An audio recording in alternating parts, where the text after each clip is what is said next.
Que Deus abençoe a sua vida. E esse vídeo de hoje eu quero colocar um esboço completo, com explicação, com o tema Deus quer você livre. Exatamente, Deus quer você livre. E eu tirei esse tema da passagem de Gideão, lá do livro de Juízes, capítulo 6, que fala sobre Gideão. E eu quero aqui explicar para você como eu montei esse esboço e como você pode também aplicar esse esboço aí numa pregação que você for fazer. É claro, o Espírito Santo deve dirigir você, você deve buscar em Deus sempre a direção para pregar. Mas aqui é um vídeo para ajudar você que está iniciando, você que tem talvez muita dificuldade, e a minha intenção aqui é ajudar, tá bom? Então eu vou colocar para você na tela aí o tema e a introdução, que é a primeira parte que eu coloco no esboço. E se você já gosta desse tipo de vídeo, se agrada a você, deixa aqui o seu like, é muito importante, só clicar no gostei, para que o YouTube recomende para mais pessoas como você, que tem vontade de aprender, de crescer em graça e em conhecimento. Vamos lá então. O tema é esse, né? Deus quer você livre. Eu vou colocar para você na tela. E essa introdução, geralmente eu faço, só para você entender, eu leio todo o texto que eu vou ministrar, pregar ali, como é o livro de Juízes, capítulo 6, e aí daquela leitura eu tiro uma breve introdução, seria um breve resumo daquele texto. E eu coloquei assim, ó, tem pessoas que, ao invés de se arrepender e voltar-se para Deus, procura outros caminhos para resolver seus problemas e acabam se tornando escravo do inimigo. E é o que você pode falar na igreja, na sua ministração, você pode falar dessa maneira, né? Que tem pessoas que ela, em vez de buscar Deus, buscar a direção de Deus para vencer, para sair da situação difícil, não, ela busca outros caminhos, né? E alguns até mesmo procuram preencher o vazio do coração com bebida, com as coisas desse mundo. E era exatamente isso que estava acontecendo na época, na vida de Gideão. E aí está aqui o nosso texto base, eu vou colocar para você, que é Juízes 6, do versículo 1 ao 6. Diz assim o texto. De novo, os israelitas fizeram o que o Senhor reprova. E durante 7 anos ele os entregou nas mãos dos midianitas. Os midianitas dominaram Israel.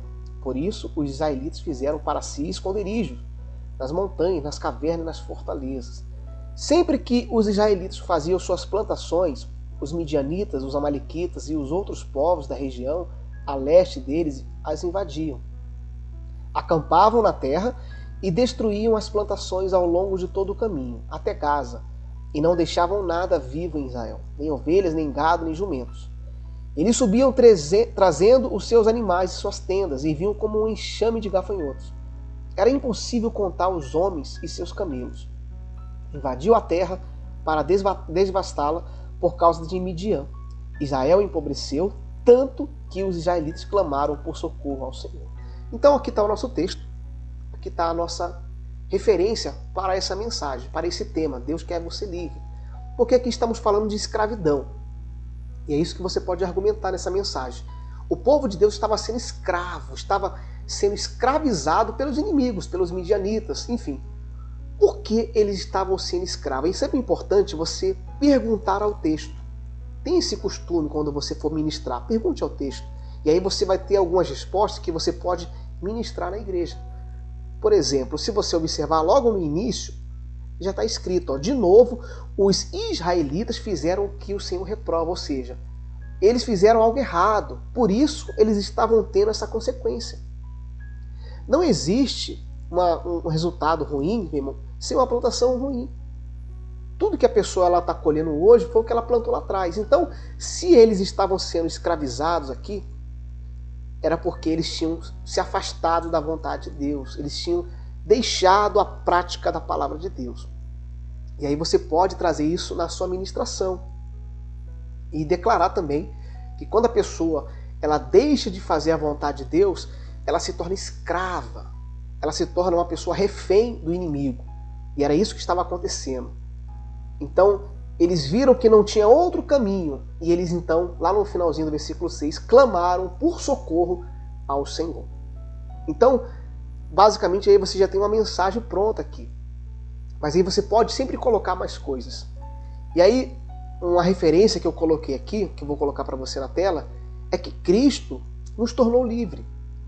Ou seja, se hoje a pessoa ela vive em escravidão, se ela vive em uma vida escrava espiritualmente falando, escrava de um vício, escrava de um pecado, escrava de uma maldição, de um mal, é porque alguma coisa na vida dela precisa ser mudada. Ela precisa buscar em Deus.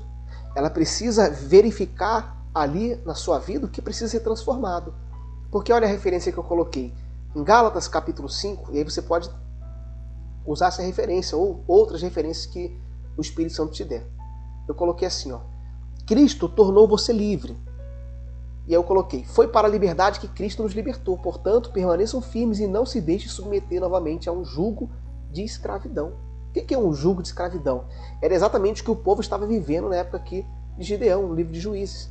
O povo estava sobre um jugo, ou seja, eles trabalhavam, plantavam, os inimigos colhiam tudo que era deles. Eles estavam sofrendo. E hoje em dia, aí você pode sempre trazer a reflexão para os dias atuais. É algo que eu faço quando estou ministrando. Eu sempre faço as pessoas refletirem sobre hoje em dia. E hoje em dia, né? Como que você está? Como que está a sua vida? Será que você está realmente vivendo a liberdade de Cristo ou você vive debaixo de um jugo? Por exemplo, a pessoa que vive em uma vida de sofrimento, uma vida de angústia, essa pessoa ela está sob um jugo de servidão. Não estou falando que você não vai ter luta. Deu para você entender? Não é que a pessoa não vai ter luta, mas quem está em Cristo está livre, é liberto. Está aqui, ó. Foi para a liberdade que Cristo nos libertou. Hoje você não precisa mais viver na escravidão. Hoje você é livre. Mas ele deixa bem claro, o que faz a pessoa se tornar escrava novamente? Quando ela pratica o pecado. Por isso ele declara aqui no finalzinho do versículo 1, permaneçam firmes e não se deixem submeter novamente a um jugo de escravidão. Ou seja, era o que o povo estava fazendo na época de Gideão. Eles deixaram Deus de lado e eles voltaram para a escravidão. Deus já tinha libertado eles, eles eram livres, mas eles pecaram, erraram diante de Deus e ficaram 7 anos sendo escravos dos midianitas, dos povos do Oriente que vinham e destruíam toda a sua plantação, suas coisas. E é isso que acontece. E aí você pode ministrar isso. É isso que acontece com quem se afasta de Deus. Quem se afasta de Deus, quem deixa de servir ao Senhor, de buscar ao Senhor, naturalmente entra debaixo da escravidão desse mundo maligno. A única forma de você ser livre é você estar em Cristo. E foi exatamente o que eu coloquei de referência. Cristo tornou você livre. Tá dando para você entender? Espero que está sendo claro para que você compreenda esse esboço, para que você venha aprender mais da parte de Deus. E aí eu vou colocar para você aqui mais uma parte importante. Geralmente, irmãos, quando eu estou ministrando, se o texto é muito longo, eu procuro resumir o máximo ali, pegar as partes importantes, porque senão fica uma pregação muito longa, muito demorada, e as pessoas precisam realmente estar atentas àquilo que está sendo pregado.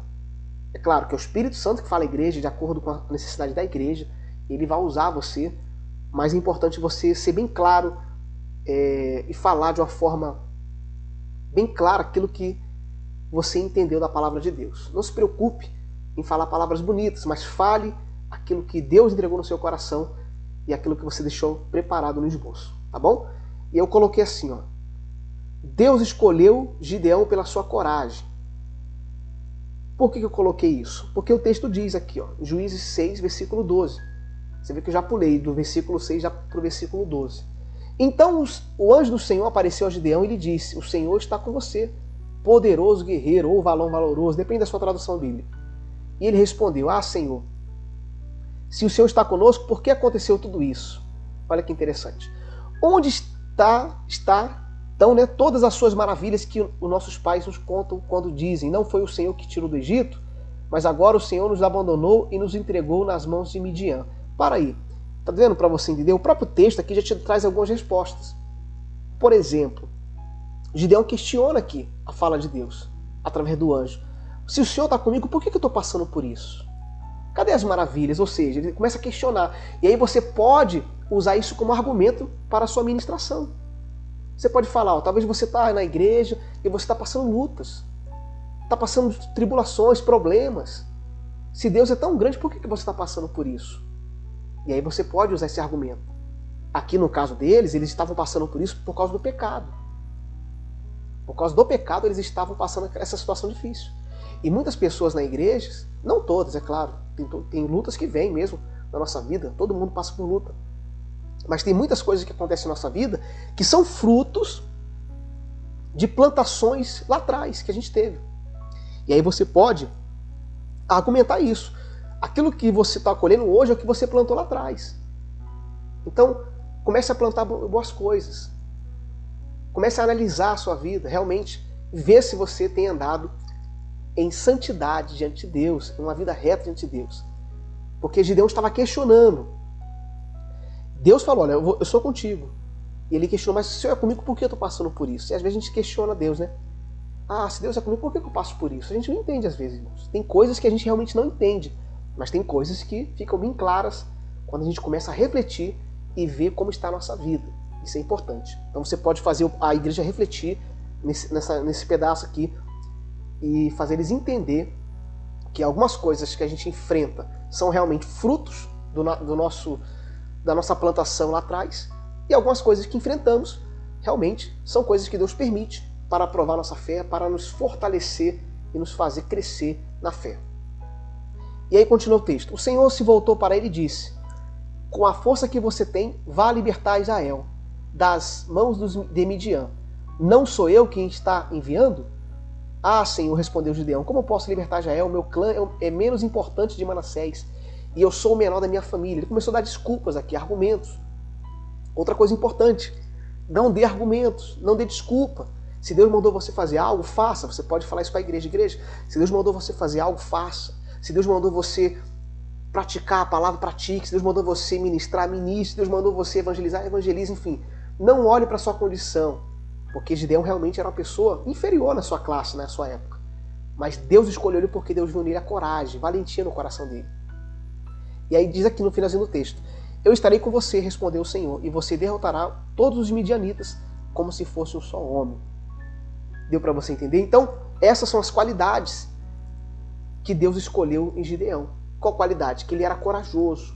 Mesmo ele sendo pequeno, de uma terra do seu povo, menor ali no meio do seu povo, Deus escolheu ele para que ele fosse o libertador de Israel diante daquela situação.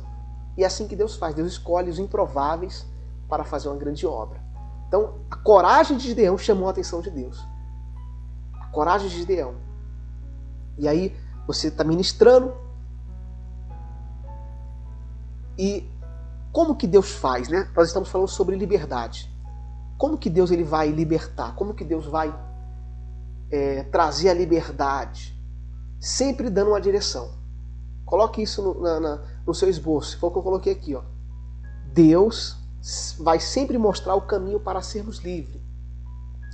E por que eu coloquei isso? Porque, como eu falei para você, eu li o texto, resumi e entendi a parte que Deus deu a direção, que foi em Juízes 7, do versículo 4 ao 7. Eu coloquei assim.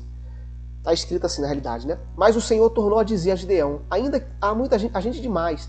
Desça com eles à beira da água e eu separarei o que ficarão com você.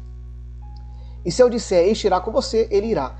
Mas se eu disser, este não irá com você, ele não irá. Assim Gideão levou os homens à beira da água. E o Senhor lhe disse: separe os que beberem a água, lambendo como faz o cachorro, daqueles que se ajoelham para beber. O número dos que lamberam a água, levantando com as mãos a boca, foi de 300 homens. Todos os demais se ajoelharam para beber. O Senhor disse a Gideão: com 300 homens que lamberam a água, livrarei você e entregarei os midianitas nas suas mãos. Mande para casa todos os outros homens. Ponto. Aqui Deus deu uma instrução. Queria ler esse texto para você porque Deus deu uma instrução para Gideão. Como que Deus ia livrar? Falou: Gideão, faz assim e assim. E aí ele fez e falou: ó, com esses 300 homens você vai livrar o meu povo. E é assim que Deus faz. Deus vai sempre mostrar o caminho para sermos livres. E aí você pode, no final do seu sermão, falar para a igreja que Deus vai dar sempre a direção. Talvez a pessoa está presa a um pecado, presa a um vício, presa a uma situação que ela não sabe como sair dessa situação. E aí você pode falar: olha, talvez você está preso, mas Deus sempre dá uma direção. E qual a direção que Deus dá? Deus dá várias direções, seja através da palavra, seja através do louvor, seja através de um testemunho. De alguma maneira Deus vai dar uma direção para você ser livre. E como que eu encontro isso? Quando eu busco a Deus. Quando Gideão obedeceu a Deus, ouviu a voz de Deus, então Deus deu direção para ele. A mesma coisa você pode falar para a igreja. Quando a pessoa ela ouve a Deus, a voz de Deus, a palavra de Deus, Deus fala, Deus se manifesta a ela, Deus dá a direção para ela ser livre e ser transformada pelo poder de Deus. Deu para você entender? E aí, como eu sempre faço no meu esboço, eu vou colocar para você a conclusão. Nossa liberdade foi garantida na cruz. E você pode até ler para a igreja isso. Mas o pecado nos torna escravos novamente. Por isso, quem busca viver a liberdade de Cristo deve renunciar a esse mundo, pois só em Deus temos a direção para vencermos os problemas que surgem nessa vida. Amém? Pronto, aí você terminou o seu esboço. É claro, irmãos, eu estou colocando aqui resumido, né, para um vídeo não ficar longo, não ficar um vídeo demorado. Teria muito mais coisa, mas eu coloquei aqui todo um esboço aqui, expliquei, né, de uma forma bem simples aqui. Espero que você tenha conseguido entender como que é esse esboço e que ele te ajude. Eu vou estar aqui postando mais vídeos sobre isso, sobre esboço, para ajudar vocês aí. É claro que eu também não limito o poder do Espírito Santo. É o Espírito Santo que tem que falar do seu coração, não é eu que tenho que direcionar você, mas é que esse vídeo ele tem a intenção de te ajudar, tá bom? Que você possa crescer em conhecimento, em graça, e aí você pega esses pontos aí, esses slides do esboço, anote aí, você tem um esboço pronto aí, medite em cima dele, Deus vai falar mais com você, vai abrir o seu leque de entendimento e você vai conseguir ministrar de uma forma clara, de uma forma poderosa na sua igreja, no seu grupo de oração, enfim, aonde o Espírito Santo te usar. Glória a Deus! Então, eu vou ficando por aqui. Se você gostou desse vídeo, desse entendimento, deixa aqui o seu like, é muito importante, tá bom? Se você tem alguma sugestão de tema para fazer esboço, dessa maneira, do jeito que eu fiz aqui, coloque aqui. Tem várias formas de fazer esboço. Essa é apenas uma maneira que eu fiz, tem outras maneiras também, tá bom? Talvez até mais simples do que essa, mas eu queria compartilhar esse modelo de esboço com você, essa história de Gideão que eu acho muito forte e eu creio que o Espírito Santo vai te usar. Deus abençoe a sua vida, Deus abençoe a sua família, a sua casa. Fique na paz e até o nosso próximo vídeo.